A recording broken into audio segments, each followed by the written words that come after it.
Shalom, shalom, aking mga kapatid sa pananampalataya.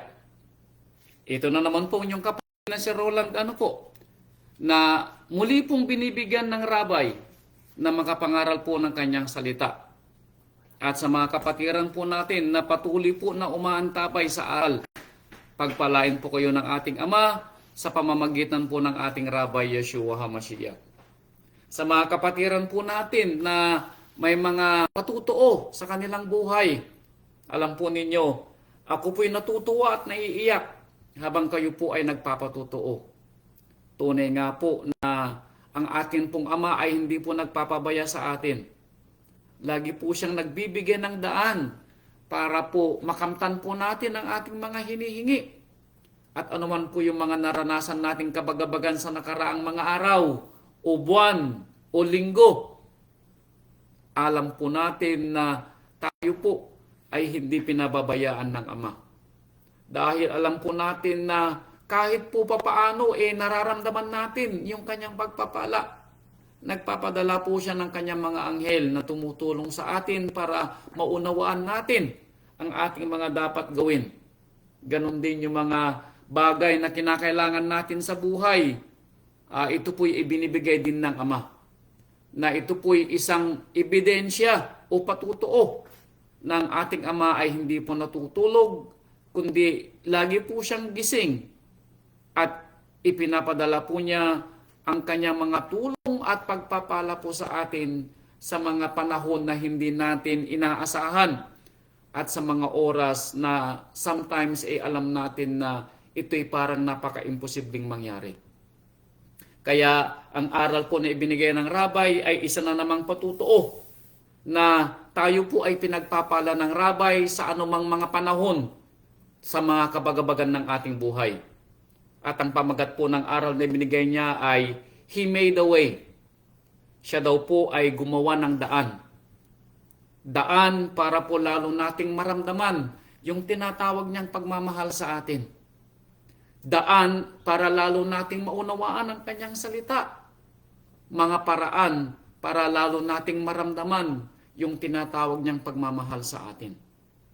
Dahil matatalastas po natin ang kwento na ibinigay ng Rabay na ang ating Ama po ay hindi po nagkulang sa pagbibigay po ng daan, ng mga paraan para tayo po ay malayo sa lahat ng kapahamakan at lalong-lalo na po yung ating mga kahilingan sa oras po ng ating mga pangangailangan. Kaya tatalasasin po natin ang kwento na ibinigay ng Rabay. At sa mga maririnig nating kwento ng buhay, sana po tayo ay lalong magkaroon ng tinatawag na pag-asa at dagdag ng pananampalataya. Dahil baka ito po'y naranasan na ninyo o mararanasan pa lamang sa susunod na mga panahon. Ang payo po ng ating Rabay alalahanin po natin ang kanyang mga salita. Huwag po tayong mawalan ng pag-asa, kundi tayo po'y lalong magtiwala at lalo sanang tumibay ang ating mga pananampalataya. Kaya simulan po natin ang kwento ng Rabay. At ang kwento po ng Rabay ay sisimulan natin dito sa aklat ng Bereshit. Dito po sa aklat ng Genesis. Ito po ay kwento nung panahon na si Abraham po ay nakatakdang paalisin ang kanyang panganay na anak si Ismael ayon na rin sa kahilingan ng kanyang asawang si Sarah. Ito po yung kwento na maaaring nabasa nyo na o nakalimutan nyo na nangyari ito sa buhay ni Abraham. Na bilang isang ama, siya po ay gigising ng napakaaga upang palayasin po yung kanyang panganay na anak. Dahil sa pangyayari na hindi inaasahan, hindi nagkasundo si Sarah na kanyang tunay na asawa at si Hagar na kanyang naging pangalawang asawa, ang kwento po kailangang lumayo ni Ismael. Dito po sa chapter 21, babasahin po natin ng kwento kung saan ay ipinaghanda ni Abraham mismo ang pag-alis ng kanyang anak na si Ismael. Dito po ay nasa binatilyong gulang na po si Ismael. Nasa 15 or 16 na po dito si Ismael. At ito po ay mababasa natin sa Genesis chapter 21, ang kwento ng si Abraham po ay mismong siya ay naghanda para po sa paglisan ng kanyang panganay na anak. Now, bilang magulang po, talagang napakahirap po yung gagawin ni Abraham dahil hindi po alam ni Abraham kung makikita pa niyang muli ang kanyang panganay na anak si Ismael. Pero ito po ay nangyari sa kanyang buhay. Dito po sa Genesis chapter 21, verse 14, ito pong nasusulat. At nagbangong maaga sa kinaumagahan si Abraham at kumuha ng tinapay at ng isang bangang balat ng tubig at ibinigay kay Hagar, meaning yung nanay ni Ismael, na ipinatong sa kanyang balikat. At ang bata at siya, meaning si Hagar, ay pinagpaalam. At siya ay nagpaalam at naggala sa ilang ng Berseba. Now, dito po natin malalaman, bilang isang tapat na lingkod ng ating Ama, talagang kinausap po ni Amang Yahweh si Abraham na payagan niyang umalis si Ismael. Dahil kailangang umalis si Ismael dahil papalaki na dito si Isaac. At ayaw ni Sarah na makasalamuhan ni Isaac na kanyang anak, ang anak ni Abraham kay Hagar. Kaya pinalayas po siya. Ito po yung kwento ng isang ama ay naghanda pa para lumayas ang kanyang anak na bagamat ito'y masakit sa kanyang dibdib. Sinunod po niya ang hiling ng kanyang asawa. Now, dito po natin sometimes mauunawaan na ang impluensya po ng ating mga asawa ay napakalaki po sa buhay ng isang lalaki.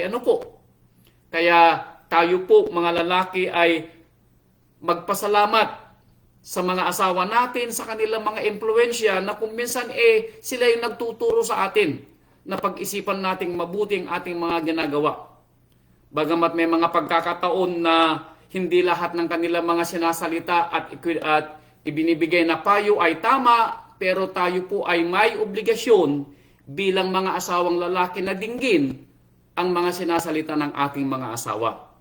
At sa pagpapala po ng Ama, itanungin natin si Amang Yahweh kung alin nga ba ang dapat nating gawin sa ganong mga sitwasyon. Dahil nung panahon po ni Abraham, ay ganon ang ginawa ni Abraham. Bagamat nadinig na niya ang kwento ni Sarah, kinausap pa rin ni Amang Yahweh si Abraham na sundin ang hinihiling ni Sarah para sa ikabubuti ng parehong anak niya sa bandang huli. Yun ang kwento dito. Now, ang kwento dito nang umalis na si Hagar sa piling ni Abraham kasama ng batang si Ismael. Ang dala lang po nila, tandaan po ninyo, isang galong tubig o isang bangang tubig at kaunting tinapay. Verse 15, at naubos ang tubig sa bangang balat at kanyang inilapag ang bata sa ilalim ng isa sa mababang punong kahoy. Now, dumating yung punto na naglalakad ng mag-ina at naubusan na sila ng tubig at wala ng pagkain. Now, eto na ngayon yung nararamdaman ng isang ina. Kanina, narinig natin yung kwento ng isang ama. Ngayon naman, maririnig natin yung kwento ng ina na makikita niyang nagugutom at nauuhaw ang kanyang anak. I pray na walang dumating sa atin. Na makita natin na magutom at mauhaw ang ating mga anak at wala tayong magawa bilang magulang sa kanilang paghihirap. Ito po yung sinasabi natin sa panahon ng tribulation na pinag-aaralan natin sa Aklat ng Pahayag na baka dumating yung ganitong panahon na siyang maging dahilan para maglamig ang ating mga pananampalataya. Huwag naman po sana. Dahil alam ko bilang magulang, napakasakit sa isang magulang na makitang gutom ang kanyang mga anak at wala siyang magawa. Eto ang naramdaman ni Hagar. At sabi niya, verse 16, at yumaon at naupo, meaning si Hagar, sa tapat niya, na ang layo ay isang hilagpos ng panaso. Nang wala na silang tubig at pagkain, inilapag niya yung bata sa isang lilim ng mababang punong kahoy at lumayo siya. dahil sinasabi niya sa kanyang sarili, huwag kong makita ang kamatayan ng bata. Hindi daw niya maatim na mamatay ang bata sa gutom at uhaw. Now, ilan kaya sa ating mga magulang na katulad natin ang kayang makita na humihikbi ang anak mo at umiiyak, namimilipit sa sakit ng tiyan dahil walang makain at walang magutom? Now, siguro po sa inyo mga nakikinig, hindi nyo pa naranasan yung magutom, ano po? Pero naranasan ko na po nung panahon po namin na wala kaming makain. Malilit pa po kami. Kung minsan may makain po kami, kung minsan po ay wala. Kung minsan natutulog po kami na medyo gutom dahil kulang yung aming kinain. Pero ito po ay kasama sa tinatawag na hirap ng buhay. Kaya I pray na hindi nyo maranasan at I pray kay Amang Yahweh na walang makaranas sa inyo. Dahil alam ko po na hindi tayo pababayaan ng Ama. At kung dumating man po yun sa panahon na tayo po'y gutumin at mauhaw, alam ko po na magpapadala ang Ama sa atin. Dahil tignan po natin kung anong ginawang daan ng Ama para marinig ang hinaing ng ating binabasang kwento ni Hagar. At naupo si Hagar sa tapat, at anong ginawa ni Hagar? At naghihiyaw at umiyak. Now, dito po natin mapapansin yung hinagpis ng isang ina na makita niya ng kanyang nag-iisang anak ay mamamatay sa gutom at uhaw. Umiyak po siya at nagsisigaw. Maaaring tinatawag niya kung sino man po yung kanyang kilalang nananampalataya siya na isang Elohim. At kung ito'y asawa ni Abraham, alam po natin na maaaring ikwinento ni Abraham kay Hagar ang pangalan ng kanyang Elohim. Dahil dito sa verse 17, narinig ng Ama ang tinig ng bata. So narinig niya, maliban siguro sa ingay at iyak nung ina, umiiyak din si batang Ismael. At narinig ng ating Ama ang iyak ng bata. Now, ito po yung sinasabi natin minsan na kung minsan hindi po natin may express yung ating sarili. Ang lagi ko pong ipinapayo sa inyo kayo po ay pumunta sa isang kwarto at doon po nyo iiyak ang lahat ng inyong mga saloobin. Yung inyong mga alalahanin, yung inyong mga problema sa buhay. Dahil wala pong makakatulong sa atin maliban po ang ating Ama na nakatingin sa atin mula sa kalangitan. At alam ko po na ito po'y maririnig ng Ama dahil nasusulat po na hindi tatalikuran ng Ama o hindi pahihindian ng Ama ang isang bagbag na puso at mababang kalooban. Dahil the moment po na tayo na po'y umiyak sa ating mga kabagabagan sa buhay at mga pangangailangan, I know na tayo po'y humihingi ng tulong kay Amang Yahweh. Ganito pong ginawa ni Hagar. Dahil nang siya po'y nagsimula ng umiyak, at umiyak na rin yung kanyang anak na si Ismael, ay narinig ng Ama ang tinig ng bata. At tinawag ng anghel ni Amang Yahweh si Hagar mula sa langit. May nagsalitang narinig si Hagar mula sa langit. At sa kanya'y sinabi, na ano ka, Hagar? Huwag kang matakot. Sapagkat narinig ng Ama ang tinig ng bata sa kinalalagyan. Anong sabi po ng tinig ng anghel? Narinig ka, Hagar, ng Ama. At narinig din niya ang hinagpis ng bata. Yung kanyang gutom at uhaw ay narinig din daw ng Ama. So, alam po natin na maski hindi natin sabihin sa Ama yung ating mga tinatawag na pangangailangan, pero kung tayo na po ay nagsimula ng umiyak at nakita ng Ama yung ating kababaang puso at bagbag na damdamin, alam po niya kung ano po yung ating pangangailangan. Dahil sabi po niya rito, at idinilat ni Amang Yahweh ang kanyang mga mata. Meaning, sa kabilang pala niya. Ano po? Katabi niya yung tubig. Pero ito'y nadidimlan dahil hindi pinakita kay Amang Yahweh. Hindi pinakita ni Amang Yahweh. Kaya idinilat ni Amang Yahweh ang kanyang mga mata at siya nakakita ng isang balon ng tubig. At naparoon at pinuno ang bangang balat at pinainom ang bata. Gumawa po ng daan si Amang Yahweh para makita ni Hagar ang tulong sa kanyang hinaing. At ito'y naramdaman ni Hagar nang makita niya na may balon na malapit sa kanila, kaya naligtas ang buhay ng bata. Gumawa po ng daan si Amang Yahweh. Pero kailan po siya gumawa ng daan? Nang makita po niya ang paghikbi ni Hagar at ang paghikbi ni Ismael. At tinatawag nila ang tanging Elohim na kilala ni Ismael na ipinangako o ipinangaral ng kanyang amang si Abraham. Dahil nasusulat na imumulat ni Abraham ang mga alituntunin ng ama sa kanyang mga anak. Kaya ako'y nananampalataya na kilala ni Ismael ang ating ama at Elohim. Dito po natin nakita yung pagpapala po ni Amang Yahweh sa mga tumatawag sa kanya. Dito po natin nabasa na kung tayo po'y may bagbag na puso at kababang loob, didinggin po ni Amang Yahweh ang ating mga hinaing. Dito po natin napatunayan na si Amang Yahweh po'y hindi natutulog sa oras ng ating mga pangangailangan. Dito po natin nabasa na anuman po yung ating kinalalagyan sa buhay, tayo man po'y nasa ilang o nasa loob ng ating mga tahanan, kapag tayo po'y humingi ng tulong sa Ama ng may bagbag na puso at kababaang loob, ay didinggin po niya ang ating mga kahilingan. Ito pa po, sunod na kwento. Ito uli ay kwento ng isang ina para sa kanyang mga anak. Now, hindi ko po alam kung bakit ang aral na ibinigay ng rabbi sa atin may kinalaman sa isang magulang at sa isang anak na nangangailangan ng tulong.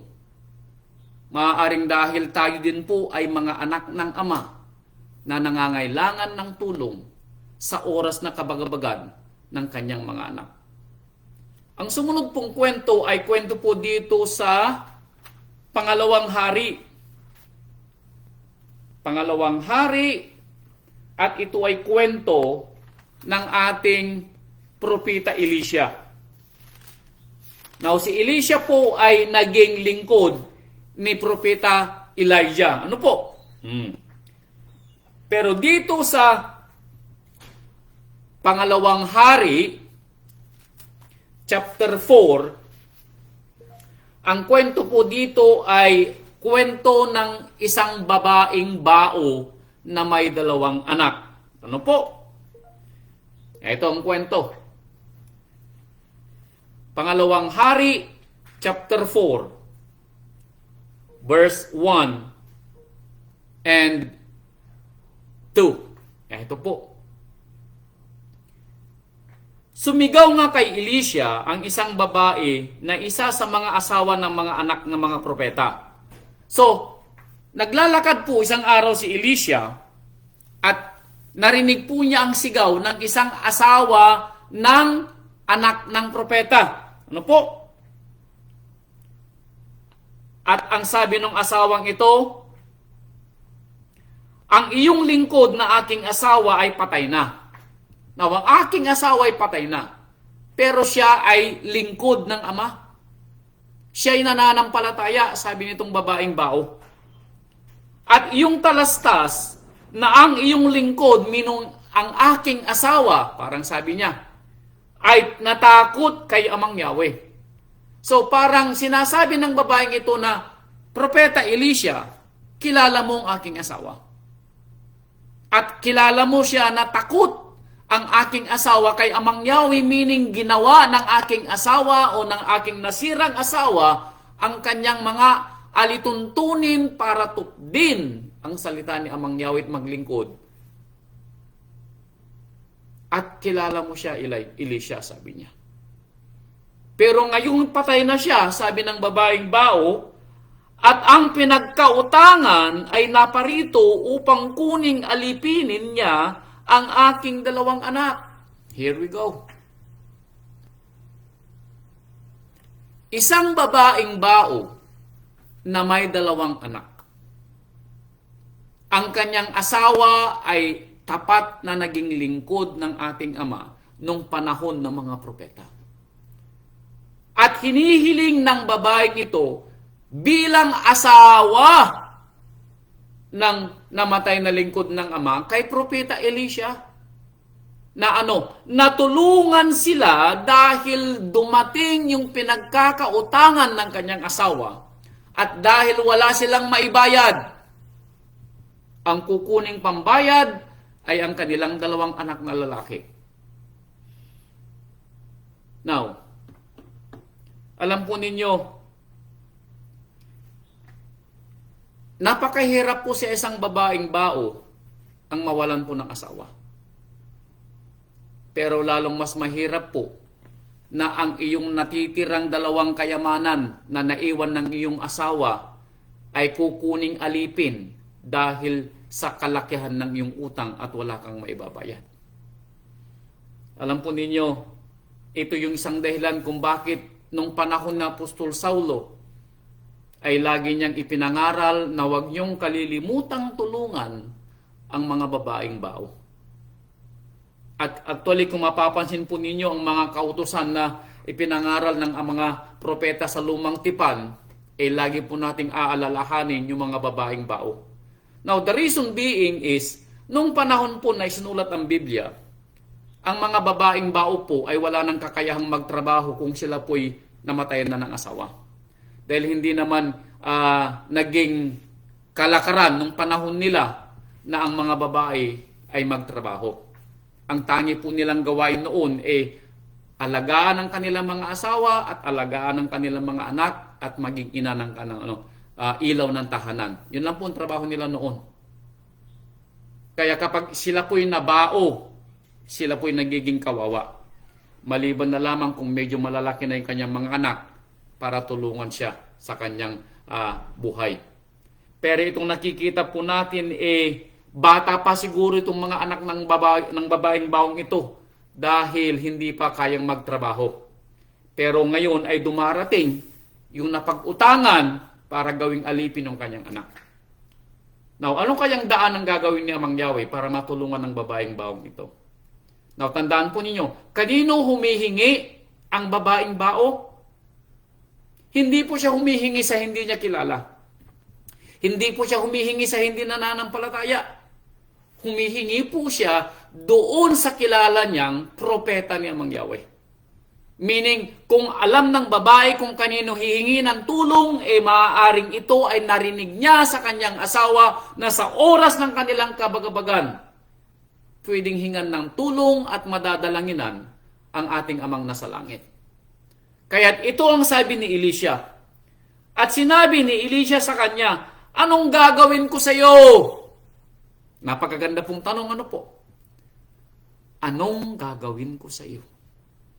Now, imaginin po ninyo, imaginin natin, na sa oras ng ating mga kabagabagan, at wala tayong malalapitang sino man, maliban ang tumingin sa itaas, at manalangin, at hintayin natin ang tinig ng Ama na magbibigay sa atin ng tinatawag na tulong.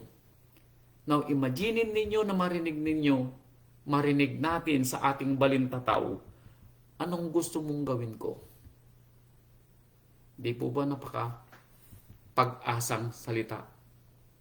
Na marinig natin mula sa Ama na itatanong sa atin, anong gusto mong gawin ko, anak ko? Eto ang tinanong ni Elisha sa babaeng biyuda. Anong gusto mong gawin ko? Saysayin mo sa akin, anong mayroon ka sa bahay? Tinanong niya yung babaeng biyuda. At sinabi niya, ang iyong lingkod ay walang anumang bagay walang anumang bagay liban sa isang palyok na langis. Anong sabi niya? Ako'y wala maliban sa isang palyok ng langis. Now, yun lang yung pag-aari ng babaeng bao. Now, anong sinabi ni Elisha? Anong ibinigay ni Amang Yahweh na daan para matulungan ang babaeng bao na ito? Ang sabi ni Elisha, utusan mong yung mga anak na manghiram ng mga palayok sa kanyang yung mga kapitbahay. Huwag kayong manghiram ng kaunti. Manghiram kayo ng marami. Yun po ang instruction ni Elisha. Ano po? Now, ano kayang gagawin ni Elisha? Ito po. Verse 4. At ikaw ay papasok. Ikaw at ang iyong mga anak ay magsasara ng pintuan at iyong ibubuhos ang langis sa lahat ng sisidlang yaon at iyong itatabi ang mapuno. Now, tandaan po natin instruction ni Elisha. Pumasok ka sa loob ng iyong bahay, isara mo ang pintuan. Now, bakit kailangang isara yung pintuan? Dahil may gagawing himala si Amang Yahweh sa loob ng bahay. At ito'y hindi dapat makita ng nung mga hindi nananampalataya. Dahil baka maudlot ang mangyayaring himala kung may makakakitang iba. Dito po natin makikita na ang pananampalataya po natin ay napakalaking saligan para mangyari po yung ating hinihingi sa ating Ama.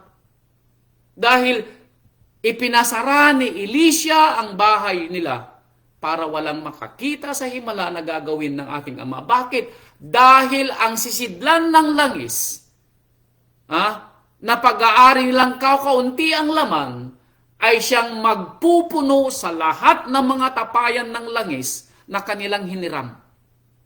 Yun po yung ginawang daan ni Amang Yahweh para matulungan ang babaeng nangangailangan.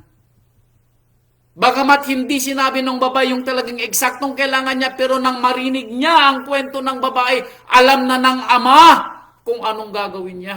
That is His way.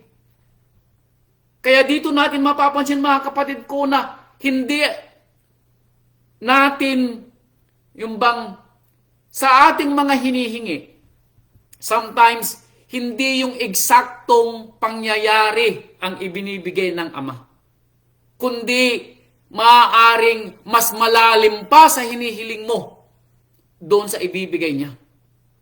Meaning may other pang meaning. Dahil maliban sa ibinigay na Ama ng pagpapala sa hindi pagkaubos ng langis doon sa na nilalagyan nilang tapayan, anong sinabi pa niya? Verse 5, Sa gayoy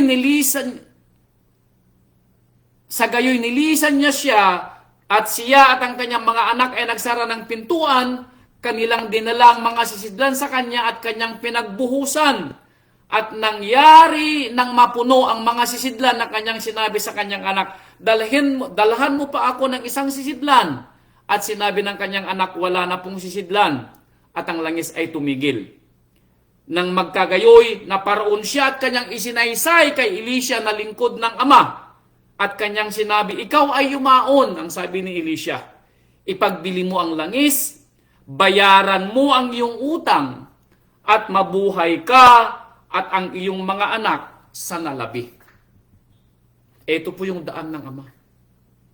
Na higit doon sa hinihiling ng babae, hindi na nga magiging alipin yung kanyang mga anak, mababayaran pa yung kanyang mga utang, at mayroon pang sobra para mabuhay sila. Di po ba napakabuti ng Ama? Na kung minsan yung mga hinihiling po natin ay sinosobrahan ng Ama. Bakit? Dahil sa nakikita niyang pananalig natin sa Kanya at sa pagtawag natin sa Kanya sa oras ng ating pangangailangan. He made a way. Gagawa po siya ng daan para po tayo ay matulungan sa ating pangangailangan. Hindi po natin makikita na babagsak sa langit yung ating hinihingi. Hindi po tayo titingila sa langit at hihintayin nating bumagsak sa ating harapan, kundi may mga paraan po ang Ama para po masagot ang ating mga kahilingan. Narinig po natin yung mga patutuon ng ating mga kapatid. Ano po? Ang ating pong Ama ay gumaganap in so many mysterious ways. Kaya yung aking kinanta kanina, He is a wonder. Na hanggang ngayon, tayo po ay dapat mamangha sa ibinibigay na pagpapala ng hindi natin akalain ang patuloy na pagpapala ng Ama sa atin. Kaya lalo po sanang magtumibay ang ating mga pananampalataya kung ano man po yung inyong mga dinaramdam na mga kabagabagan. Narinig po natin, sumigaw, umiyak ang mga nangangailangan kay Amang Yahweh. Ano po? Sunod, dito po sa Pangalawang Samuel, ito po, Pangalawang Samuel chapter 22. Ito din po ay nangyari sa panahon po ni Haring David. Ito po sabi niya, Pangalawang Samuel chapter 22 verse 7. Pangalawang Samuel chapter 22 verse 7. Ito po yung awit ni David. Sa aking pagkahapis ay tumawag ako sa Elohim. Now, hindi ba ito ginawa ni Hagar at ginawa ng babaeng Bao? Sa kanilang kabagabagan, tumawag sila sa alam nilang makakatulong sa kanila. Tayo din po ay hindi pinagbabawalan ng Ama na gawin din natin yung ating naririnig na kwento. Ito'y ibinabasa sa atin ng rabay, ipinapaunawa para tayo magkaroon ng pangunawa at alam natin ang ating mga gagawin sa oras din ng ating mga kabagabagan. Ang atin pong Ama ay handang makinig sa ating mga hinaing. Narinig natin ang kwento ng rabay ng mga sumunod na mga nakaraang mga araw. Tayo daw po ay humingi sa pangalan ng ating rabay at ang ating Ama po ay makikinig. Kaya sabi ni David, sa aking pagkahapis ay tumawag ako sa Elohim. Oo, ako'y tumawag sa aking Ama at kanyang dininig ang aking tinig mula sa kanyang templo. Parang napakataas po ng langit, ano po? Pero ito po'y maririnig ng Ama. Hayaan po nating ang ating espiritu ang magpa-alam ng ating mga pangangailangan at sa Spirit po ng Ama na lumulukob sa atin. Ipapaabot po niya ito sa ating rabay na siyang magbibigay ng ating panalangin para marinig ng Ama sa kanyang banal na trono. Kaya sabi ni David, kanyang dininig ang aking tinig mula sa kanyang templo. At anong gagawin ng Ama? At ang aking daing ay sumapit sa kanyang mga pakinig. At umabot daw kay Amang Yahweh ang kanyang mga pakinig. At sa pagmamahal po ng Ama at sa alam nating kaawaan niya at kabagabagan, sa kanyang kaawaan at sa kanyang pagkahabag, ibibigay po niya ang ating mga hinihingi. Ganito po tayo kamahal ng Ama. Ganito po niya pinapahalagahan ang tinig ng kanyang anak na nangangailangan. Ito naman po isang kwento. Isa na namang lingkod na humihingi ng tinig o humihingi ng tulong para sa kanyang tinatawag na kabagabagan. Pangalawang Hari, chapter 20. Ito na naman po sumunod.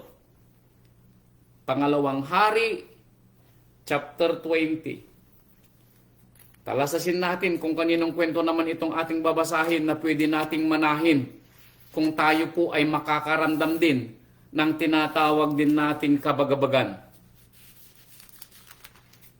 Pangalawang Hari, chapter 20. Ito po.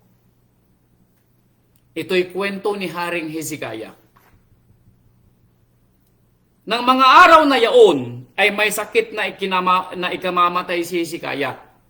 So isang araw sa panahon ni Haring Hezekiah, siya po'y nagkasakit. At kanyang sakit po ay ikamamatay niya. Meaning ito po ay terminal na sakit na. Meaning wala ng kagalingan. At si Isayahu or Isayas, na propeta na anak ni Amos, ay naparoon sa kanya at nagsabi sa kanya, At nung panahon na may bagabag si Haring Isikayas, ano po, ay dumating si Propeta Isayas. At ito daw ang sabi ni Amang Yahweh, Hezekiah, ayusin mo ang iyong bahay, sapagkat ikaw ay mamamatay at hindi mabubuhay.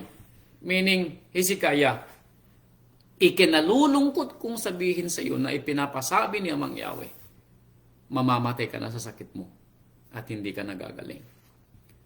Now, imaginin po ninyo sa panahon na tayo po'y may dinaramdam and then maririnig natin ang balita na tayo po'y mamamatay na sa ating mga sakit. Now, alam po ninyo, nang humingi po ng panalangin si kapatid na Geraldine at malaman natin yung kwento ng kanyang aneurysm nung siya po'y nasa Pilipinas pa. Naalala ko po o naalala po naming mag-asawa ang kwento ni Hezekiah. Kaya bago po kami nanalangin, sinabi po ng ating kapatid na si Marifeng, aking asawa, sabi niya, Amang Yahweh, sabi niya, alalahanin mo ang aming kapatid na si Geraldine na sila po'y umuwi sa Pilipinas, hindi po sila para magbakasyon o sila po'y magsaya. Kundi sila po'y umuwi para po dalawin yung aming mga kapatiran sa bansang Pilipinas. Para po gawin na makatulong sila sa mga kapatiran po namin na nangangailangan. Para ipangaral po at iparamdam sa mga kapatiran po namin na sila po ay hindi po niyo nakakalimutan. Yun po ang asinalta ng aking asawa. Dahil kung maalala po natin ang kwento nang marinig din ni Hezekiah na siya'y mamamatay na sa kanyang sakit. Ito pong sabi ni Hezekiah, verse 2. Nang magkagayoy kanyang ipinihit ang kanyang mga mukha sa panig ng bahay at nanalangin kay Amang Yahweh na nagsasabi. Anong ginawa ni Hezekiah? Nanalangin si Hezekiah.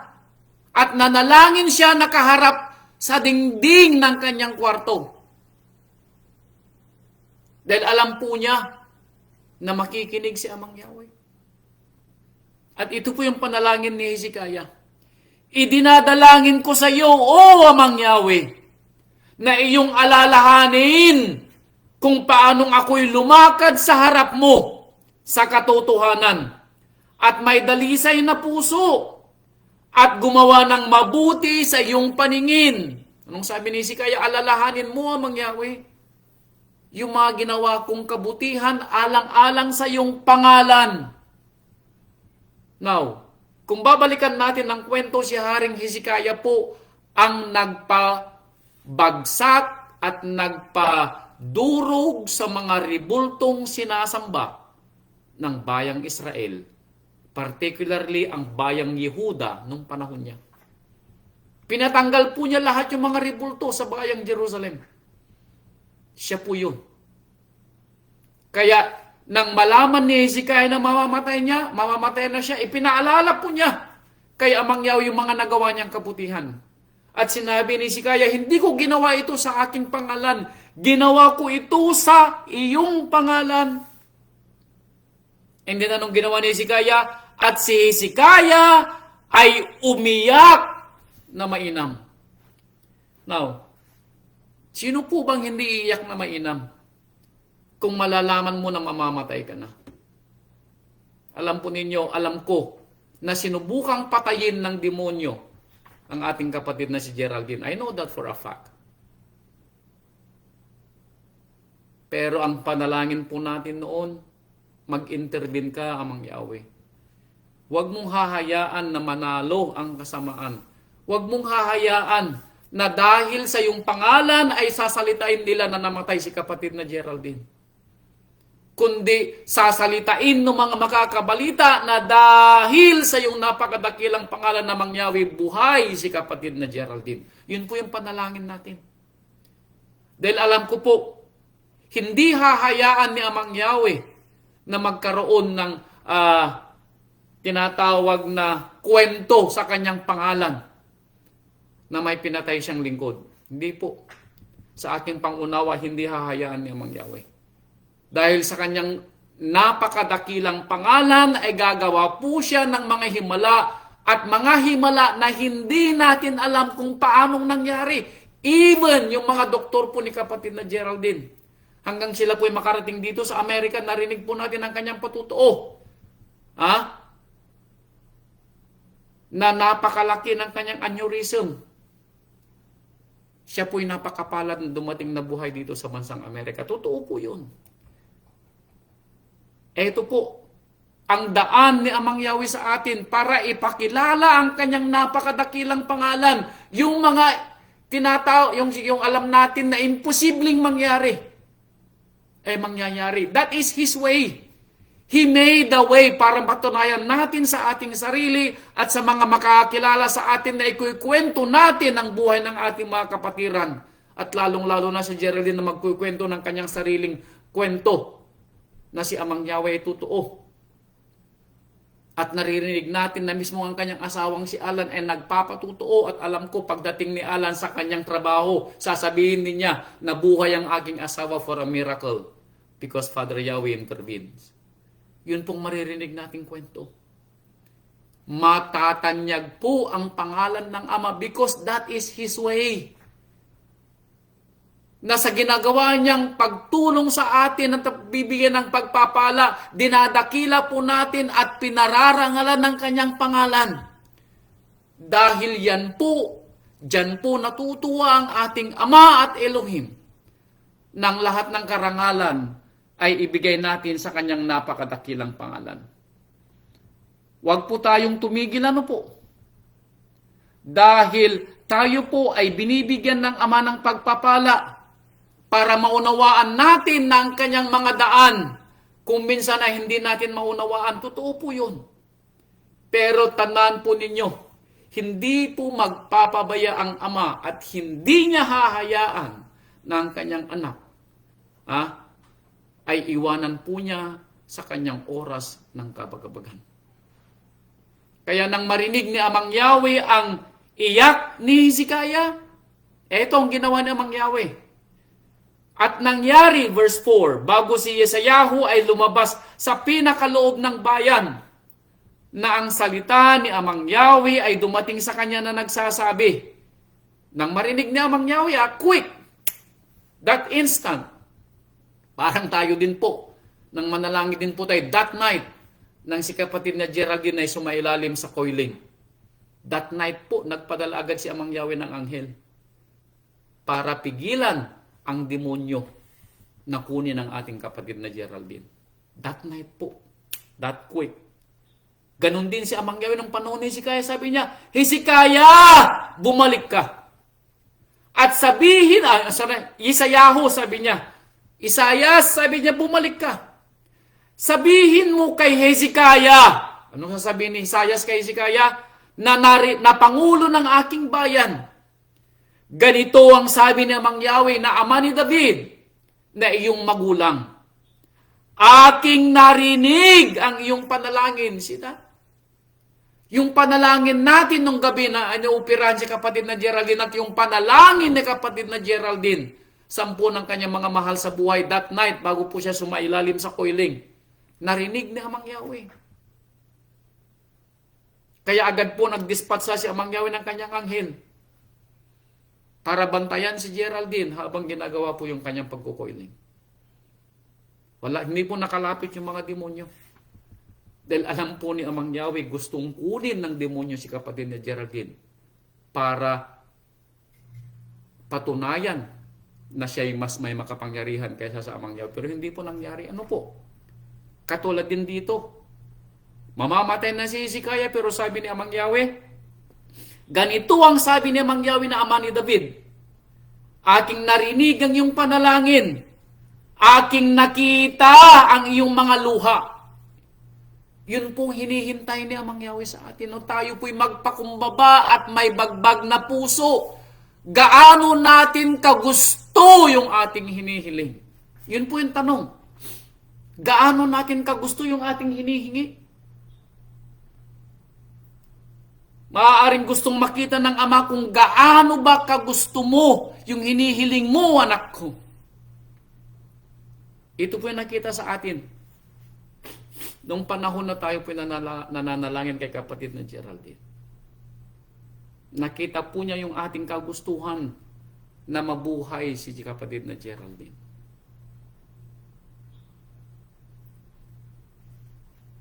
Aking nakita ang iyong mga luha, narito, aking pagagalingin ka. Sa 3 araw ay sasampa ka sa bahay ni Amang Yahweh. Verse 6, at aking idadagdag sa iyong mga kaarawan ay 15 taon. Dadagdagan pa kita, Hezekiah, 15 years. Dahil sa iyong luha. Now, imagine po ninyo, nadadagdagan ni Amang Yahweh ang iyong buhay bagamat mamamatay ka na sana. And I pray na yung pangalawang buhay ni kapatid na Geraldine ay lalo siyang magtumibay sa kanyang pananampalataya. At gugulin niya yung kanyang buhay para lalong maipangalandakan ang pangalan ni Amang Yahweh. Makita ng kanyang asawang si Alan at sa mga kakilala ni Geraldine, magtataka sila. Sasabihin nila, napakapalad mo nga. Ikaw ay pinagpalang lingkod ni Amang Yahweh dahil inispare niya ang iyong buhay para sa ikaluluwalhati ng kanyang pangalan. Totoo po yun.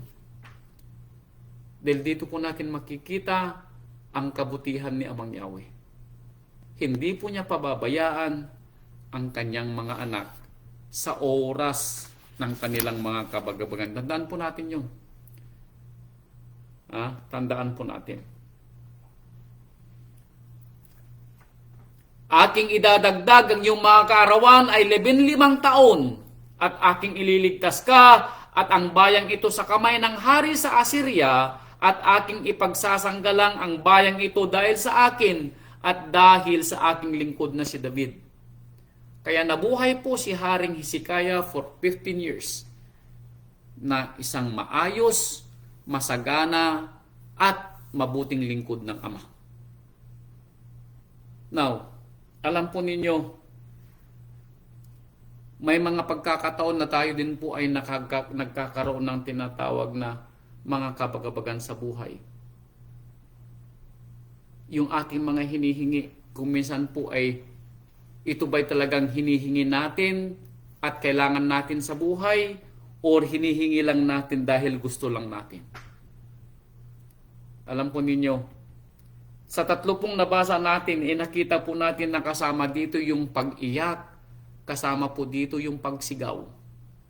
Yung kagustuhan nila na mangyari ang bagay na ito sa kanilang buhay. Yung makita ng Ama yung ating bagbag na puso. Marami na po tayong narinig na kwento na sa panahon na bagbag po ang ating mga puso sa paghingi ng tulong sa ating Ama, hindi po siya nagpapabaya. Alam po natin kung gaano natin kamahal yung ating mga mahal sa buhay.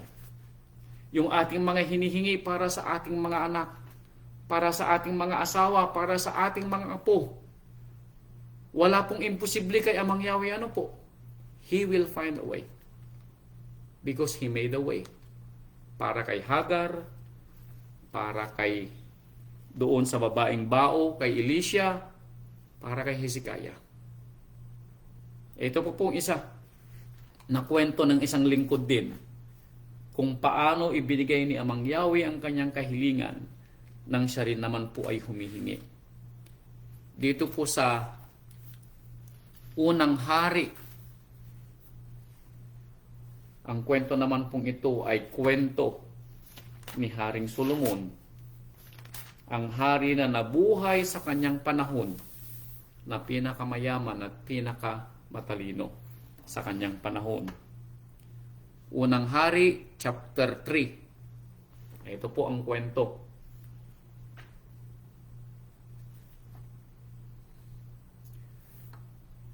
At inibig ni Solomon ang Elohim. Meaning, inibig daw ni Solomon si Amang Yahweh na lumalakad sa mga palutuntunan ni David na kanyang ama. Siya'y naghahain lamang at nagsusunog ng kamangyan sa matataas na bako. Mahal daw po ni Solomon si Amang Yahweh. At ipinakita ito ni Solomon sa kanyang pagsunod sa kautusan ng kanyang Elohim sa nakita niyang pagsunod ng kanyang amang si David. Now, dito po natin makikita yung tinatawag nating model parents. Pag nakita po ng ating mga anak kung paano po natin sinasamba at ginaganap ang kautusan ni Amang Yahweh at may pamulat po natin sa ating mga anak, susundin po ng ating mga anak yung ating mga ginawang pagsamba at pagsunod sa kautusan ni Amang Yahweh. Dito po natin sinasalita na hindi lang natin sinasalita sa kanila, kundi ginagawa po natin ang ating ipinapangaral. Kaya napakahalaga po sa isang mga magulang na sila po'y gawing mabubuting halimbawa ng kanilang mga anak. Hindi po natin masisisi ang ating mga anak kung sila po'y lilihis ng landas dahil tayong mga magulang mismo ay nalihis ng landas. Naging mali ang ating mga buhay. Itinuturo natin sila kung paano mamuhay ng tama pero hindi nila nakikita ito sa ating buhay. What's the point? Naturuan sila. Turuan natin sila at the same time gawin natin ang ating mga itinuturo. Para makita ng ating mga anak kung paano inayos ni Amang Yahweh ang ating buhay para mayroon silang matatawag na pattern sa buhay. Tayong mga magulang, ang mangaral sa ating mga anak at makita nila sa ating buhay ang pagpapala ng Ama. Otherwise, hindi sila maniniwala kay Amang Yahweh. Wala silang mga patutuo na nakikita nila sa kanilang sarili dahil mismo ang kanilang mga magulang ay hindi nakasunod sa salita ng Ama. Sayang po yung pananampalataya nating mga magulang kung hindi natin matuturuan ang ating mga anak. Ito po yung pinaka-importanteng maipapamana natin sa kanila balang araw para maipamana din nila sa ating mga magiging apo. Imaginin ninyo, yung kwento na binasa ng ating kapatid na Alex kanina, yung tinatawag nating pagsunod sa kautusan ni Amang Yahweh. Hanggang kailan? Hanggang sa ika-4 na salin ng lahi. Kaya nasusulat doon, is either ikaw ay kamumuhian ni Amang Yahweh hanggang sa ika-4 na salin ng lahi, or ikaw ay kanyang kahahabagan at kaawaan hanggang sa ika-4 na salin din ng lahi. Nasa iyo, kapatid ko, bilang magulang, kung anong klaseng halimbawa ang iiwan mo na makikita ng iyong anak sa kanyang paglaki. Si David ay nakita po natin na namuhay na sinasabing may pusong ama. Si David lamang po ang sinulat sa Biblia na may pusong ama na nabuhay sa lupa. Si Abraham din ay isa lamang yung nasulat na sinasabing kaibigan ni Amang Yahweh. Kaya ito ay tinularan ni Solomon. At dahil sa nakita ni Amang Yahweh na katapatan ni Solomon, eto, ang sagot ni Amang Yahweh nang siya'y manalangin. Sa verse 5, eto, sa gabaon ay nagpakita si Amang Yahweh kay Solomon sa panaginip sa gabi. Eto, nagpakita si Amang Yahweh sa panaginip ni Solomon. At sinabi ni Amang Yahweh kay Solomon sa kanyang panaginip, Solomon, anak ko, hingin mo kung ano ang ibibigay ko sa iyo. Nung sabi niya, hingin mo, anak ko. Hingin mo kung ano ang ibibigay ko sa iyo. Now, imagine ninyo na marinig natin sa ating mga sa ating panaginip na tinatanong ni Amang Yahweh ang ating gusto. Now, ito ay matapos makita ni Amang Yahweh ang katapatan ni Solomon. This is His way of Father Yah, of repaying and blessing Solomon sa kanyang ginagawa na tapat na lingkod ng Ama. Anong sabi ni Amang Yahweh? Hingin mo kung ano ang ibibigay ko sa iyo. Now, tayo po'y napakapalad na marinig natin na ganito yung daan ni Amang Yahweh na ipaparating sa atin. Bakit? Dahil sa tinatawag nating pagsunod natin sa kanyang kautusan. At alam po natin ang kwento na hiniling ni David ang kanyang kahilingan, pero hinigitan ni Amang Yahweh ang kahilingan ni Solomon sa kanyang panalangin. Ang sabi ni Solomon, verse 6, sinabi ni Solomon, ikaw, Amang Yahweh, nagpakita sa iyong lingkod na aking amang kay David ng malaking kagandahang loob ayon sa kanyang inilakad sa harap mo, sa katotohanan at sa katwiran at sa katapatan ng puso sa iyo. At iyong iningatan sa kanya itong dakilang kagandahang loob na iyong binigyan siya ng isang anak na makauupo sa kanyang luklukan gaya sa araw na ito. Ano ang hiniling ni Solomon? Verse 9, bigyan mo nga ako ang iyong lingkod ng isang matalinong puso upang humatol sa iyong bayan, upang aking makilala ang mabuti at ang masama, sapagkat sino ang makahatol dito sa iyong malaking bayan? Anong sabi ni David?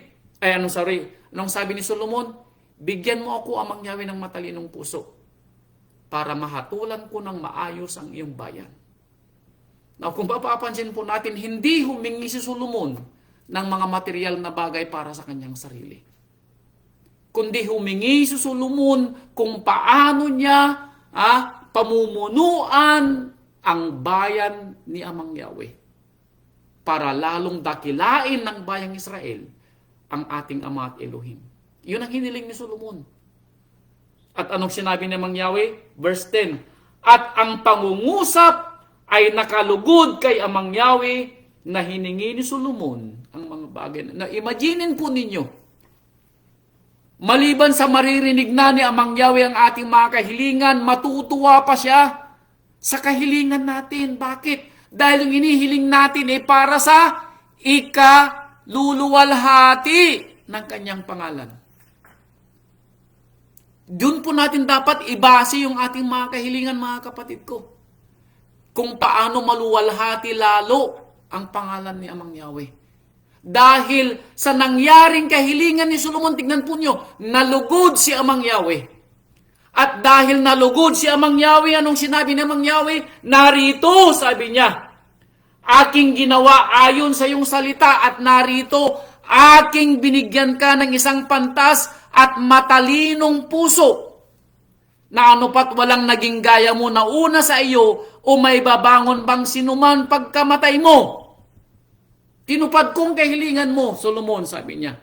Pero dahil nagustuhan ko ang hiling mo, nung sabi ni Amang Yahweh, verse 13, at akin namang ibinigay sa iyo ang hindi mo hiningi, dadagdagan ko pa, Solomon, sabi ni Amang Yahweh. Dahil ang hiningi mo ay para sa aking bayan, sabi niya, dadagdagan ko pa. Bibigyan kita ng kayamanan at karangalan na wala nang yayaman pa sa iyo sa iyong panahon at wala nang mas rarangal pa sa iyo in your time. Nangyari po. Naging bantog si Solomon sa kanyang panahon at wala pong nakahigit sa kanya. Namatay po siyang pinakamayaman at pinakamarangal na tao sa Jerusalem sa buong buhay niya. Yun po yung daan ni Amang Yahweh.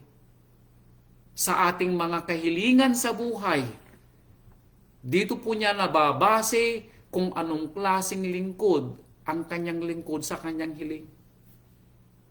Kaya talasasin po natin, matuto po tayo na baka sa kahilingan po natin kung mga anong anik-anik lang po yung hinihiling natin. Hilingin po natin yung may katuturan na kahilingan. Hindi lang po yung hihiling tayo ng kung ano-ano. Hilingin po natin yung talagang matutuwa si Amang Yahweh. Yung makikita niya na iniisip natin ang kanyang pangalang maluluwalhati. Yung makita natin na iniisip niya na ito'y hindi lang para sa atin, kundi para sa kanyang bayan, sa kanyang asimblya, sa mga nangangailangan. Hilingin po natin ito'y hindi lang para sa ating mga mahal sa buhay, kundi pag-isipan natin ng ating mga hihilingin. Kung tayo ay makakarinig ng tinig kay Amang Yahweh na sabihin niya, hilingin mo anak ko ang iyong gusto mong hilingin. Hilingin natin yung makapagpapalugod sa kanyang pandinig. Ano po? Yung hindi lang sa atin, kundi lalong-lalo po sana nating isipin yung maluwalhati ang kanyang pangalan at para sa ikakapangaral ng kanyang salita. Ano po? Para marinig ng buong sanlibutan, yung mga nakakilala sa iyo kung gaano kabuti si Amang Yahweh. That is His way, ano po? At alam ko po, gagawa siya ng daan para mangyari po yung ating mga hinihingi. Ano po? Hindi po lumagpak mula sa langit ang hiniling ni Solomon. Nagpadala po si Amang Yahweh ng mga tao na bibigay ng kayamanan kay Solomon. Yun pong ginawa ni Amang Yahweh. Nagpatuklas po si Amang Yahweh ng mga kayamanang magiging bantog si Solomon. Nakita po natin na lahat halos ng hari sa lupa nung panahon ni Solomon ay nagbigay ng pabuya o karangalan kay Solomon at nagbigay ng maraming mga handog. Doon po yumaman si Haring Solomon. At ito'y ayon sa pagpapala po ni Amang Yahweh. Ano po? So meaning kinilos ni Amang Yahweh ang mga haring ito na dalawin si Solomon sa kanilang mga handog para lalong yumaman si Solomon. Hindi po natin kailangan na kumbaga hindi natin problemahin kung paano natin tatanggapin yung ating mga hinihingi. Gagawa po si Amang Yahweh. Yun po yung kanyang way para lalo po nating madakila ang kanyang pangalan. Ano po? He will find a way because He made a way. Ano po? Ito pang kwento.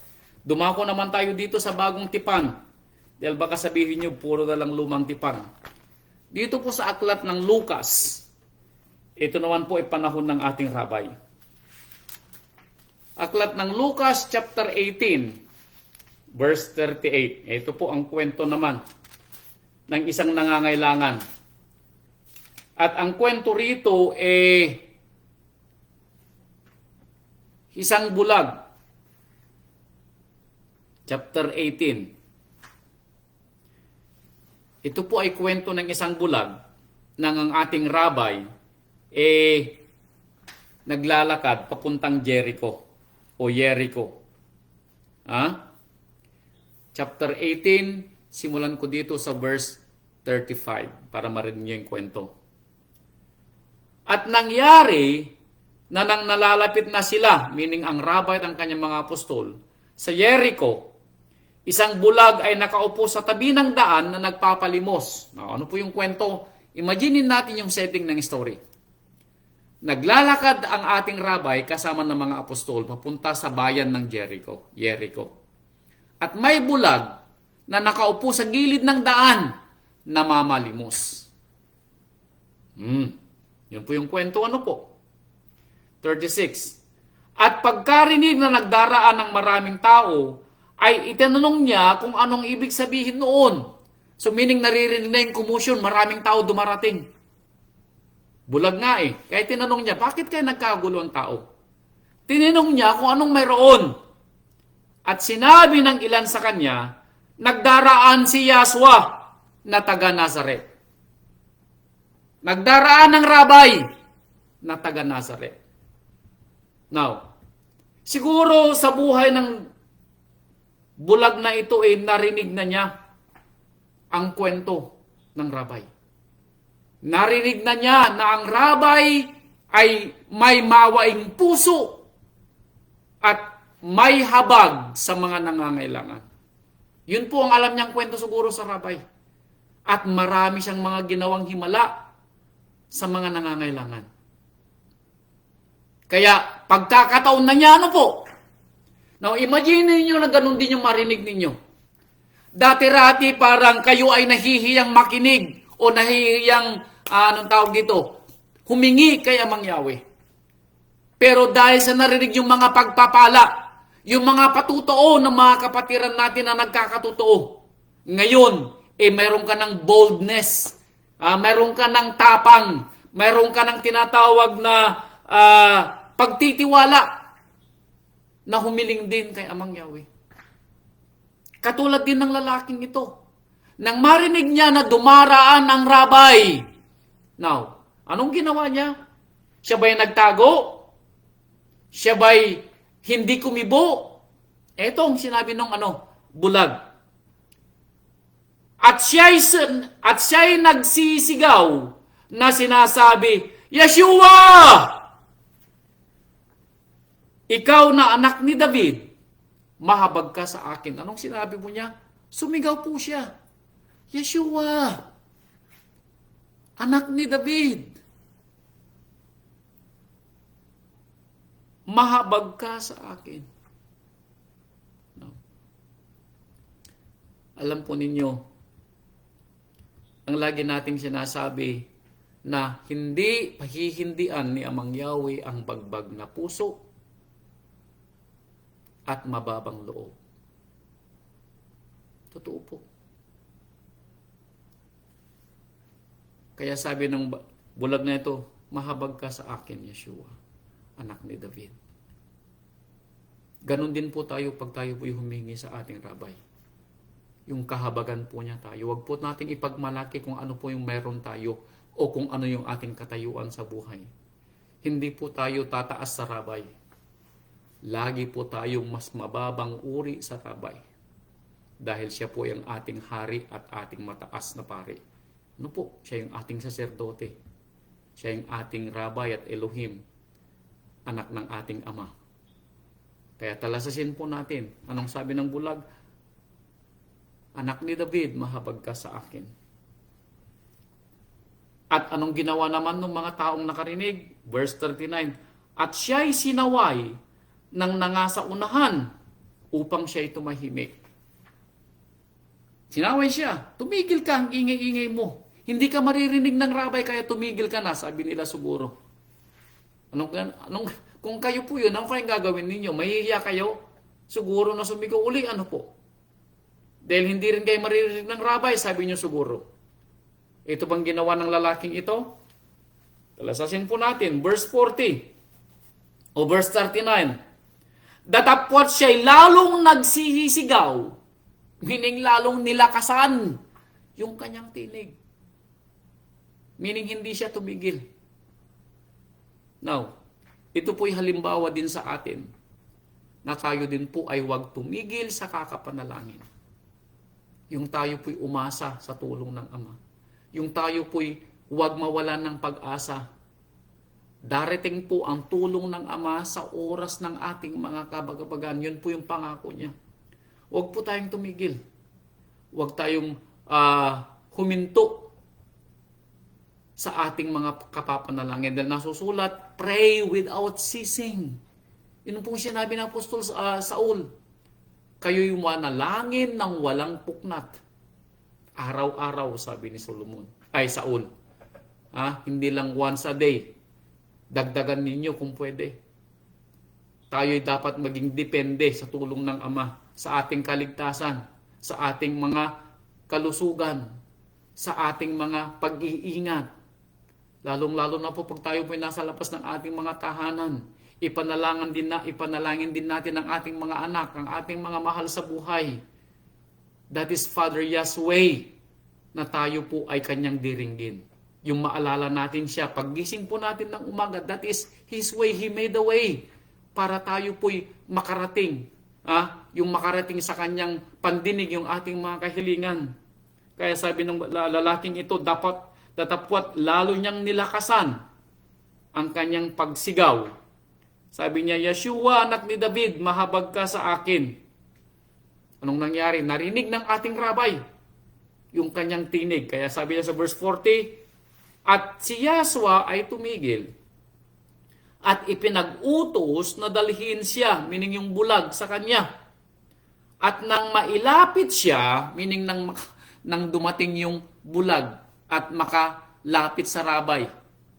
Anong sinabi ng rabay? Ay itinanong niya sa kanya. Tinanong siya ng rabay. Verse 41. Anong ibig mo na sa'yo'y gawin ko? Now, bakit kaya tumigil ang rabay? At sinabing dalhin yung bulag na sumisigaw sa kanyang pangalan. Naramdaman ng rabay yung kagustuhan ng lalaking ito na marinig ang kanyang kahilingan. Narinig ng rabay na taos sa puso ng lalaking ito yung kanyang pananampalataya. Yung kanyang narinig na kwento na ang rabay ay anak ni David ay gumagawa ng mga himala. Yung rabay na narinig niya na nagpapagaling ng mga may sakit. Yung rabay na narinig niya na gumagawa ng maraming himala. Yun ang kanyang narinig at yun ang kanyang sinasampalatayanan. Kaya narinig ito ng rabay, naramdaman ng rabay yung katotohanan sa puso niya, yung kagustuhan niyang gumaling dahil sa kanyang pananampalataya. Kaya tinanong siya ng rabay, anong gusto mong gawin ko sa iyo? At sinabi niya, meaning sinabi ng bulag, Rabay, natanggapin ko ang aking paningin. Yun ang kanyang kahilingan. Yung makakita ako, Rabay, sabi niya. Pagalingin mo ako sa aking kahilingan. Ay yung aking kapansaang makakita. Yung aking pagkabulag. Anong sabi ng rabay? At sinabi ng rabay Yeshua sa kanya, tanggapin mo ang iyong panangin. Pinagaling ka ng iyong pananampalataya. Hallelujah. Pinagaling ka ng iyong pananampalataya. Yung nangyari po ay kapatid na Geraldine, iniligtas po siya ng Ama dahil sa kanyang pananampalataya. Yung kahilingan ni Nanay Imbet, dumating sa kanya dahil sa kanyang pananampalataya. Yung kagalingan po ni kapatid na Nomer, dahil sa kanyang pananampalataya. Yung yung pagpapala po natin sa araw-araw, yung pagliligtas po niya sa atin sa araw-araw, dahil sa ating pananampalataya. Yung mga kahilingan natin na ibinibigay ng Ama, dahil sa ating pananampalataya. Tandaan po ninyo, this is Father Yah's way para maramdaman natin ang kanyang pagpapala. Kaya, alam po niyong nasusulat dito, alam po natin yung kasulatan sa John 3:16, ano po? Na Father Yahweh so loved the world, at ganun na lamang ang pagsinta ni Amang Yahweh sa sanlibutan, at ibinigay niya ang kanyang bugtong na anak upang ang lahat ay maligtas dahil sa kanilang pananampalataya. Kaya nang narito sa lupa ang ating rabay, itong sinabi niya sa sa Yohanan. John chapter 14, verse 6. Ito po ang sabi niya. Chapter 14, verse 6 ng Yohanan. Ito po, ang rabay mismo ang nagsabi. At sinabi sa kanya ng ating rabay Yeshua, ako ang daan, at ang katotohanan, at ang buhay. Nung sinabi ng ating rabay, ako ang daan, I am the way. Gumawa po si Amang Yahweh ng daan para tayo po ay makarating sa kaharian ng Ama. At ito ay sa pamamagitan ng kanyang bugtong na anak. Kaya sinabi ng ating rabay, ako ang ginawang daan ng aking Ama. I am the way. At walang makakarating sa aking Ama, kundi sa pamamagitan ko. Now, you see that? Walang ibang daan kay Amang Yahweh maliban sa ating Rabay Yeshua HaMashiach. Ito yung ating pag-asa sa buhay natin ito. Nakita natin ang kwento nung mga naunang mga lingkod ng Ama sa lumang tipan, yung kanilang pananampalataya sa Ama na mangyayari ang kanilang mga hiniling. Yung pananampalataya nila sa mga lingkod ng Ama na mangyayari ang kanilang mga hiniling. Then sa ating panahon, yung pananampalataya naman natin sa nag-iisang tagapagligtas na ibinigay ng Ama dito sa lupa, ang ating Rabay, Yeshua HaMashiach. He is the way. Siya ang ginawa ni Amang Yahweh na daan para tayo ay maligtas at makarating sa Ama ang ating mga kahilingan. Kaya sabi ng Rabay, I am the way. Ako lamang ang nag-iisang daan. Wala nang iba maliban sa akin, sabi ng Rabay. At walang makakarating sa Ama nang hindi dumaraan sa akin, sabi. Kaya kung hindi pa po ninyo kilalang ating Rabay, at kung kayo man po ay kulang pa ang inyong pagtitiwala at pananampalataya sa ating Rabay, siguro naman po malulubos ang inyong pananampalataya pagkatapos po niyong marinig ang aral na ito. Kaya sabi dito sa aklat ni Roma ni Apostol Saulo, Roma chapter 5, verse 2. Ito, dahil sa ating rabay na ginawang daan, etong sinabi ni Saulo, sa pamamagitan din naman niya, meaning ng ating rabay, nangagkaroon tayo ng ating pagpasok sa pamamagitan ng pananampalataya. Dahil sa daang ginawa ng Ama, which is ang ating Rabay Yeshua. Sa pananampalataya natin sa Rabay, ang sabi niya, tayo nagkaraan ng karapatang pumasok sa biyayang ito na diyan ay nagsisilagi tayo at nangagagalak tayo sa pag-asa ng kaluwalhatian ng Ama. That is the hope. Na dahil sa ating Rabay Yeshua, may pag-asa tayo na na ating makikita ang kaluwalhatian ng Ama. Pag sinabing makikita natin ang kaluwalhatian ng Ama, meaning tayo ay titira sa kaharian ng Ama at makikita natin ng ating mga mata ang ating Amang Yahweh. Yun po yung pangako sa atin. Makikita natin yung kanyang kaluwalhatian. Yung kanyang kaningningan. Yung kanyang tinatawag na majesty. Yung kanyang karektan. Sa pamamagitan ng ating Rabay, Yeshua HaMashiach. Ito pa po. Efeso chapter 2 verse 18. Efeso chapter 2 verse 18 and 19. Sabi niya dito, sapagkat sa pamamagitan niya, again, sa daan ng ating Ama na ibinigay niya sa atin, ang ating Rabay Yeshua, He is the way. Siya ang ginawang daan ng Ama. Wala pong ibang daan ginawa si Amang Yahweh. Siya po yung huling daan na ginawa niya dito sa lupa. Ano po? Nauna yung mga apostol nung panahon. And then sumunod, bago sa mga apostol, yung mga propeta, yung mga lingkod. Tayo naman sa ating panahon, ang ating rabay na. Kaya sabi niya, sapagkat sa pamamagitan niya, meaning sa ating rabay, tayo'y may daan sa isang espiritu sa Ama. Because of Rabay Yeshua, tayo ay may daan sa espiritu ng Ama na siyang lumulukob sa atin sa ating panahon para maganap natin ang kalooban ng Ama. Kaya nga, sabi niya Saulo dito sa verse 19, hindi na kayo mga taga-ibang lupa. Hindi na kayo taga-ibang lupa at mga manlalakbay, kundi kayo'y mga kababayan na kasama ng mga banal at sangbahayan ng Ama. Tayo na daw ay pamilya. Sangbahayan ng, hindi na tayo stranger. Hindi na tayo taga-ibang lupa. Hindi na tayo taga-ibang bayan. Kasama na tayo sa tinatawag na sangbahayan ni Amang Yahweh dahil sa ating Rabay Yeshua HaMashiach. Kaya kung tinatawag ni Amang Yahweh na anak niya ang ating Rabay Yeshua at tayo naman ay tinatawag ng ating Rabay na kapatid, then tayo din ay tatawaging anak ng ating Ama at magiging tagapagmana ng kanyang kaharian. Ano po?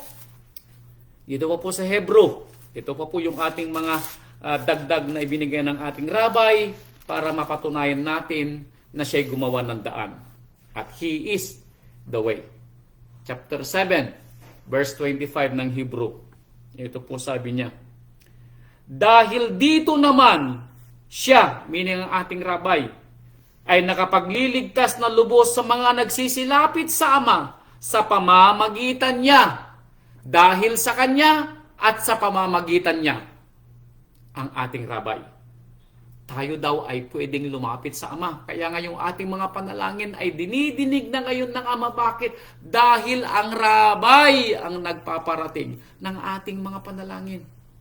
Kaya narinig ng ating Ama ang panalangin natin at panalangin ni kapatid na Geraldine nung panahon siya ma-opera. Yung panalangin ni kapatid na Numer, yung panalangin ni kapatid na Jerry, yung panalangin ni Nanay Imbet, lahat po niyan, yung mga panalangin natin ay narinig din niya dahil sa ating rabay. Palibhasa ay laging nabubuhay siya upang mamagitan sa kanila, meaning ang rabay daw ay hindi na mamamatay. Lagi siyang buhay magpakailanman para mamagitan between you and Father Yah. Between me and Father Yah. Para marinig ng Ama ang ating mga kahilingan.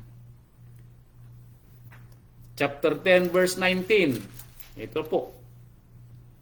Huling talata na po natin, Hebrew chapter 10 verse 19 hanggang 23. Sabi po niya dito, mga kapatid, huling talata na po ito ng ating rabay. Yamang may kalayaan ngang makapasok sa dakong banal sa pamamagitan, again, ng ating Rabay Yeshua HaMashiach, this time, ng kanyang dugo, meaning ng kanyang kamatayan. Sa pamamagitan ng daang bago at buhay, na kanyang itinalaga sa atin sa pamamagitan ng tabing sa makatwid bagay sa kanyang laman, at yamang may isang dakilang saserdote na pangulo sa bahay ng Ama, tayo'y magsilapit na may tapat na puso. This time, sabi ni Apostol Saulo, tayo'y lumapit na may tapat na puso. That is now our way para naman ibalik yung kagandahang loob ng Ama sa atin. Yung pagliligtas niya sa atin, dahil sa daan na ibinigay niya sa atin, ang ating rabay nang mamatay sa tulos, now ang atin namang daan para ibalik naman yung kagandahang loob ng Ama sa atin, sabi ni Saulo, tayo ay lumapit na may tapat na puso sa lubos na pananampalataya. Hindi yung nagdadalawang isip. Hindi yung pakitang ningas. Hindi yung ningas kugon. Hindi yung pakitang tao, hindi yung pabalat bunga, kundi totoong lubos na pananampalataya. Na ang ating mga puso na winisikan mula sa isang masamang budhi at nahugasan ng ating katawan ng dalisay na tubig. Kailan nangyari ito? Nang tayo po'y bautismuhan sa pangalan ng Anak, sa pangalan ng Ama, at sa gabay ng Banal na Espiritu. Yun po yung ibinuhos na dugo ay ibinuhos na tubig sa atin, na ating ingatang matibay ang pagkakilala ng ating pag-asa sa ating pananampalataya upang huwag mag-alinlangan sapagkat tapat ang nangako. Ipinangako ng rabay ito sa atin na tayo hindi iiwanan at pababayaan ng Ama sa ating mga kabagabagan. He is the way na ginawa ng Ama. Kaya tayo po ay lumapit sa Ama ng may tapat at lubos na pananampalataya. Yun po yung ating paraan para maibalik natin, masuklian yung pagpapala ng ating Ama na ibinigay niya sa ating daan para po sa ating buhay. Mga kapatid ko, tunay nga po na napakapalad po natin na tumatawag sa pangalan ng ating Amang Yahweh at nananampalataya sa ating Rabay Yeshua HaMashiach. Tayo po ay napakapalad na gumaganap ng kanyang kautusan. Tayo po ay napakapalad na nakaakilala ng kanyang pangalan. Dahil alam po natin na ang sino mang tumatawag sa pangalan ni Amang Yahweh ay may kaligtasan. Mga kapatid ko, gawin po natin ang pananampalataya na pinakita ni kapatid na Geraldine, ang ating kapatid na Jerry, ang ating kapatid na Nanay Imbet, ang ating kapatid na Numer. Dahil po sa kanilang pananampalataya, ibinigay po yung kanilang mga kahilingan. Ganun din po tayo mga kapatid ko, dahil din sa ating mga pananampalataya, lalo po tayong magtiwala sa dakilang pangako ng Ama, na tayo po hindi niya pababayaan at iingatan man at hindi niya pababayaan at iiwanan man, dahil ang daan na ibinigay niya sa atin ay nasa ating puso, ang ating Rabay Yeshua HaMashiach, na hindi po matatawaran ang kanyang awa at kanyang habag sa atin. Salamat po sa inyong lahat mga kapatid ko.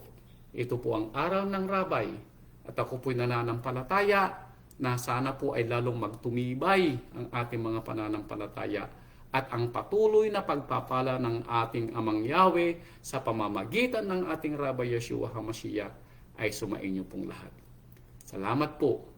Katulad din po ng ginawa ng babaeng ito, ano po? Nang siya din po ay nabigyan ng pagkakataon na patunayan kung totoo nga na ang ating rabay ay maawain at mahabagin sa mga nangangailangan. Nang siya po ay pinagbintangan na nahuling tinawag na nakikiapid, at ayon sa pananampalatayang Hudyo sa kanilang tradisyon, kailangan siyang batuhin hanggang sa mamatay. Pero ito idinulog nila sa rabay. At tinanong ang rabay kung anong magiging hatol sa babaeng ito na nakitang or natagpuang o nahuling nakikiapid. At alam po natin ang hatol ng rabay. Ano po? Kung sino man sa inyo ang walang naging kasalanan, sabi ng rabay, ay siyang unang bumato. At alam po natin ng kwento na wala pong bumato sa babaeng ito. Kaya sinabi ng rabay, ako din, sabi niya, ay hindi rin kita hahatulan ng kamatayan. Meaning, yun ang kanyang hatol. Kaya sabi niya, humayo ka at huwag ka nang magkasala. Kaya nang siya naman ay mabigyan, meaning ang babae naman ito ay nabigyan ng pagkakataon para patunayan naman sa rabay kung gaano niya pinahalagahan, kung ano niya binigyang halaga yung pagpapatawad sa kanya. Kinuha niya yung pinaka-importanting material na pag-aari niya. Hindi po natin alam, hindi natin matatawaran ang halaga ng inipon niyang ito dahil ito'y inipon niya ng kanyang buhay. Pero ito po'y ibinuhos niya ng buo sa ating rabay.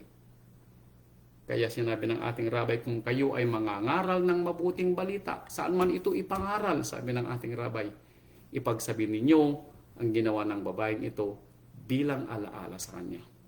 Po. So mga kapatid ko, salamat po sa inyong lahat. Purihin po ang ating Amang Yahweh at purihin po ang ating Rabay, Yeshua HaMashiach. Hallelujah. Salamat po and shalom! Hallelujah po. Salamat po sa inyong lahat mga kapatid. Tayo po'y manalangin.